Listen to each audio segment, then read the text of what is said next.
Yeah, I became a minimalist about 14, 15 years ago, before I think it was Hmm. even called that. But I was traveling around the world and on the road 8 or 9 months out of the year, Yeah. paying rent in Southern California, one of the most expensive places in the Okay. world. Hello, everyone. Welcome to the Infinite Ability Podcast. I am your host, Nick Yerhart, and we are here to encourage each other to find our own unique abilities. Let's go. All right, everyone. So, on today's episode, we have Ralph, and I can't wait for him to share his story and share what he does. So, Ralph, can you tell us a little bit about yourself? Absolutely. Hi, Nick. I am a tour organizer and travel photographer, and have been since about 2008, coming up on 16 years now. So in that time, I like to say that I organize and lead once in a lifetime travel experiences for my clients. Mm. So I've been doing that for 16 years now. As I mentioned, I'm also a travel photographer. I'm a public speaker. I've got a YouTube channel. I'm an author. So doing a lot of things, wearing a lot of hats these days. Yeah, that's awesome. That's really cool. So, as far as like how you help people travel, what is like an example of how you create a unique experience? Yeah, good question. I put together these customized tours for my clients. They are trips that I lead, so I organize and lead every one, although I am starting to do some customized trips for people that are looking to travel maybe just as a couple or with their family or a private group when they can't travel on my dates, because my trips are all planned out a year or two in advance. So I know exactly when I'm traveling, and sometimes people can't make those dates. So I can put together trips for people to many of the places that I go to. But some of the locations that I go to are Antarctica, Cuba, Cambodia, Vietnam, India, all throughout Wow. Europe, Mexico.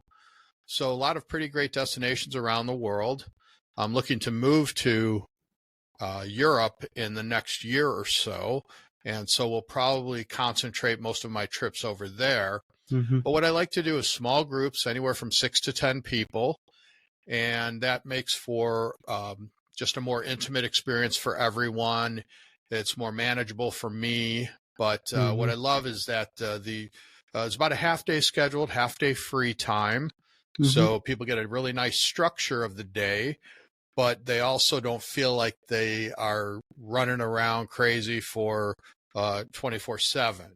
So they have free time to go do their own thing, maybe pursue their own interests, make their own experiences and memories. And so that works out really well for my clients. The other thing is that we like to stay at really unique properties. So perhaps it's a private castle in the south of France, or a wine estate in Portugal or Spain, an agriturismo in Italy. So places, we often, when we travel, we can't wait to get out of the hotel. We feel guilty if we're sitting in the hotel room, right? Yep. So what I like to do is provide a hotel or accommodations that you may not want to be leaving all the time.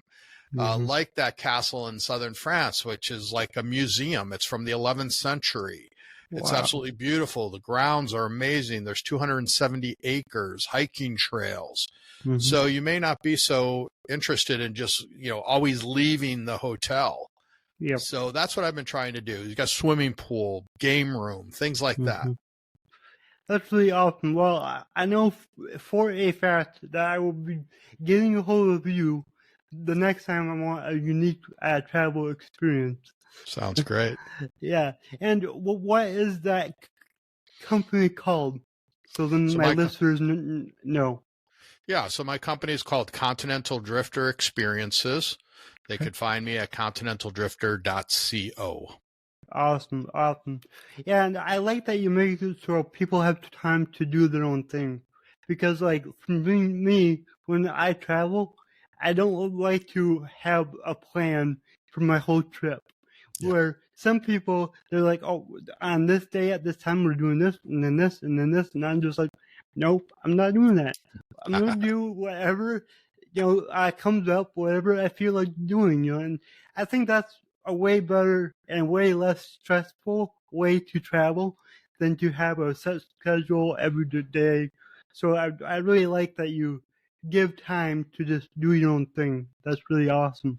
Yeah, it's a good mix because it's about half day scheduled, half day free. So you have some structure. So you don't feel like you're just completely loose.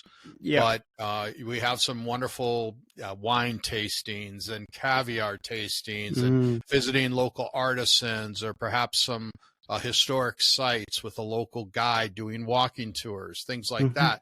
But then you've got the afternoon free to do your own thing or to do nothing, which is also a great thing. That's the more I travel, the more I love to not do stuff. I like to sit in a cafe or a pub and have a beer with the local people and just watch the world go by. Yeah, I agree. It's nice to just have time to relax and enjoy yourself. You know, life is a constant go, go, go. And it's like when I, go on vacation, I want a little time to just relax. No doubt about it. I shut off the phone, shut off the computer, and just relax. That's great because I'll be honest with you, as a travel photographer, and I had started leading photography workshops and photo tours, and we are sort of the worst kind of travelers in the sense that all we do is we tend to see these places through the viewfinder of our cameras. And you talk about putting your phone away and those distractions, those devices are made to distract us, to take us away. And so just over the past 6 months, I've written 2 books, and they're part of a series I've called The Mindful and Intentional Traveler. And they're meant to bring you back to present, to make you think about being here now, wherever that is. And so that's the idea of that, is to have a much more meaningful experience because you're more present. Because oftentimes I go to these places, or I'm getting better at this, but I go to these places and I come home and I'm like, was I really there? Because, of course I was there physically, but I wonder, if I was there mentally, because I was just seeing that place through the viewfinder of my camera. And I've got some beautiful pictures, some nice videos, but I always say that travel photography is 2 words. Spend as much time traveling as you do photographing. Put the camera down now and then and just absorb with your mind's eye. Yep, exactly. And I can see how, you go on a trip and you're always just focused on getting the right shot, and you kind of basically are distracting yourself from the beauty of what you're actually seeing. You said it exactly right. And I know that we all do it.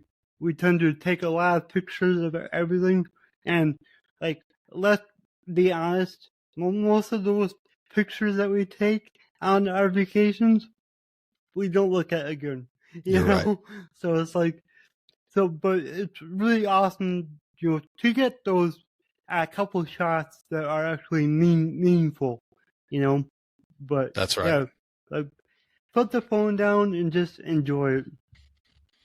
I love that. Right.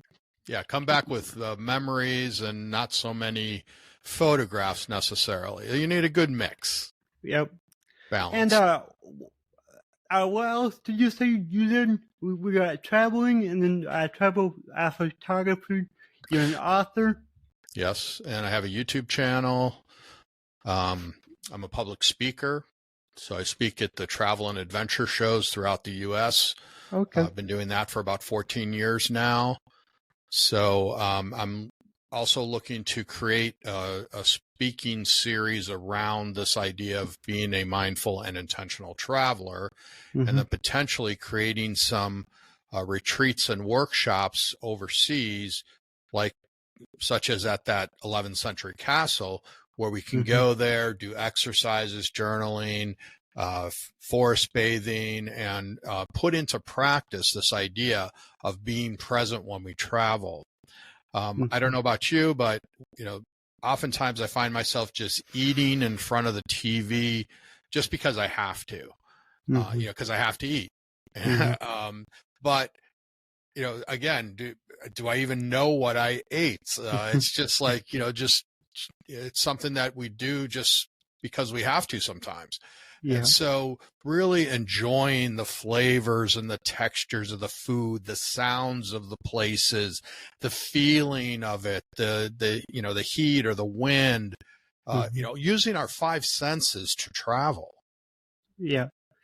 So, going off what you just said, when you travel, make sure you're present, use all five senses. So, what is like a couple of tips that you would give travelers who are going on a really awesome adventure? Yeah, every now and then, and I'm working on coming up with an app that would help with this and be a part of that whole mindful and intentional traveler ecosystem. But stop every now and then. Perhaps set a timer for yourself every hour or 2 hours. When it goes off, you just stop, look, listen, feel, taste, hear, and bring yourself back to present. Because we can't really do more than one thing at a time, at least not well. So that's the idea, is to just remind ourselves that we have to come back to present. And it's really something that the more you do it, the more it becomes a part of you, the more you'll remember to do it. But that little notification that you could set for yourself would be a reminder to do that at least 3-4 times a day. Yeah, I think that's really good. And I know one thing, I don't know if you talk about this in your books or if you do it yourself, but for me to bring myself back to the present, I like to do breathing exercises. I think that's what really helps me just like, reduce stress and get my mind off things. And the one that I do the most is I take six deep breaths in, and I'll hold for like 10 seconds at the top of each one, and then breathe out slow like you're breathing through a straw. And it's a nice, quick way just to bring yourself back, and you really you get more intentional, and you see more in the world after that. Yeah, it's a great point. So breathing is very, very important. I heard another one is breathe in for 4 seconds, hold for 4 seconds, breathe out for 4 seconds, hold for 4 seconds, and just continue to do that. And I think it makes you think about that, which just automatically brings you to present. Exactly. And, obviously more oxygen is always better. So there is that too. Yeah, I'm addicted to it. Yeah, me too. I can't get away from it. So yeah. Well, that's really cool. Like really awesome. What's your YouTube channel? Yeah, so if people go to youtube.com/Continental Drifter, you could find my channel there, and it's there that I try to bring people along with me on my tours. I'm either giving them an overview of an entire trip, or it might just be little snippets of different parts of a week or 2 week long trip, or I might take a deep dive into a particular activity or a couple activities, like riding the bamboo train in Cambodia, or riding the El Chepe train in Copper Canyon, Mexico, or doing a food tasting. a cooking demonstration or cooking class. So bringing people along with me so that they can get a feel for, do a little bit of armchair travel so they can sort of travel vicariously through me, but also get inspired for different activities and places that they can go, or even come along with me and do these things. That sounds really awesome. I will definitely check it out myself. And I'm really curious. So you've done a lot of traveling. What would you say your favorite destination is? Yeah, that's a tough one, as you can imagine. I figured. Yeah, but I've got a couple. Spain is way up there. It's a very reachable destination. It's in Western Europe, and for us here in the U.S., or North America, it's very easy to get to. So I love Spain. I call Spain the other Italy, but I also call Portugal the other Spain. And what I mean by that is that they have wonderful cultures and history, incredible food, beautiful hill towns and landscapes and villages. It's just such, that I just love Europe. But another one is the Republic of Georgia, which is over in the Caucasus region near Russia, Armenia, Turkey. That's a kind of an off the beaten path destination, but it's becoming more popular. And I spent quite a bit of time there over the past 6-7 years. And it's a very inexpensive destination, but has a lot of history, beautiful hotels and landscapes. In the northern part of the country near the Russian border, it's like snow-capped mountains like you might find in the Alps or Switzerland in Europe. So just gorgeous. And the food is off the charts fantastic. I also love Cambodia. India is another wonderful country that they say either you love India or you hate it. And I love it. But everywhere you look is a photo opportunity or something beautiful to look at. That's the other thing is, we go out there with these cameras, but we forget to look at things with our mind's eye. And even I sort of pigeonholed myself into the idea that I do photo tours. And that's something I've been trying to back off on a little bit. Of course, we're all some sort of a photographer because we've got these phones in our pockets now all the time. But also people, I sometimes would get people that a couple, where one is interested in photography and the other one not so much. But who doesn't want to be in a beautiful place with great light and a few crowds and, just a great time of day. And so that's where, you can see these places with your mind's eye and not necessarily have to take a single picture, but you've got that experience. Yeah. And having that experience, that's what's important. Yeah, I say spend money on experiences, not things. Yep. You can't, take things with you. You can't take money with you. Once you die, at least in my opinion, you can't take experiences with you either, but at least you can, have those experiences throughout your life. And, I won't become a millionaire doing what I'm doing, leading these tours, because there's just not enough margin in it, but I'm living a life like, you can't believe, and having more experiences than 99% of people. And, if I die tomorrow or who knows what, it doesn't matter how much money I have. It's about the life that we've led. Exactly. And, over the past year or two, that's something that I've realized a lot is like you said, spend money on experiences, not things.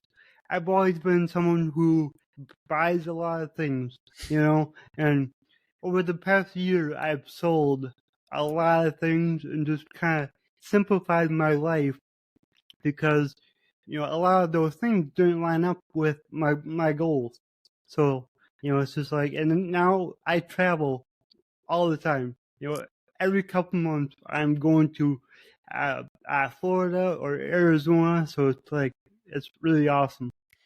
Yeah, I became a minimalist about 14, 15 years ago, before I think it was even called that. But I was traveling around the world and on the road 8 or 9 months out of the year. Yeah. Paying rent in Southern California, one of the most expensive places in the world. Yeah. And I realized, I'm there 3 months total of the year, but I'm paying rent for a full year. So I said, this is crazy. I'm going to get rid of 80, 90% of my things and stuff that, I don't need those 600 CDs and 1,000 books or whatever. I just want to, I can go for 2 months traveling the world with just a carry bag, like a computer bag and a duffel bag. And, what else do we really need? And so I got rid of everything. And that was one of the most freeing days of my life, was when I decided to go minimalist or become a digital nomad or location independent, whatever you want to call it.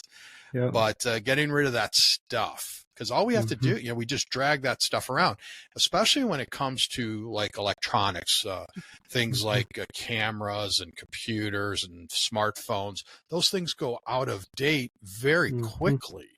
So I've never been someone that's had to have the latest version of everything. And I just prefer to spend my money on experiences than stuff. Yep. I like that. And, that's what I'm working towards. But that's really awesome. So my slogan is, your abilities are infinite. What does that mean to you? Yeah, that we're only bound by what we think we can do. That it's all in our minds what our abilities are. Not letting other people or society tell us what we can or can't do. I love that. Absolutely. So, do you have any last words of wisdom that you would like to leave us with? Sure. My slogan is, life's too short not to travel. And so I say, get out there. Don't wait until tomorrow, because someday never comes. Do it now. We don't know if we have a tomorrow. So do things now. Everyone, I used to be someone that was, when I have enough money, when I have enough time, when I don't have these responsibilities, people have families and children and things, but that someday never comes. So do it now and get those experiences today. Because, the past is behind us. It's gone. No reason to worry about it. The future is yet to come here. So all we have is the present. So do it now. Exactly. I agree. Just do it now. Awesome. So if people want to reach out to you and work with you, how can they find you? Do you have a website, all that? Yeah, I sure do. So people can find everything at continentaldrifter.co. My email address is Ralph, RLPH, at continentaldrifter.co. But on the website is links to all the podcast interviews I've done, my YouTube channel, my books, my trips. I've got a blog there. So a lot of information there. I'm also on Facebook. You can join my Continental Drifter group.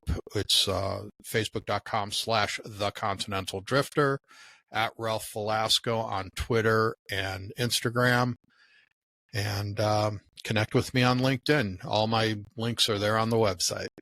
Awesome. And I'll put your links in the show notes so everybody can find you.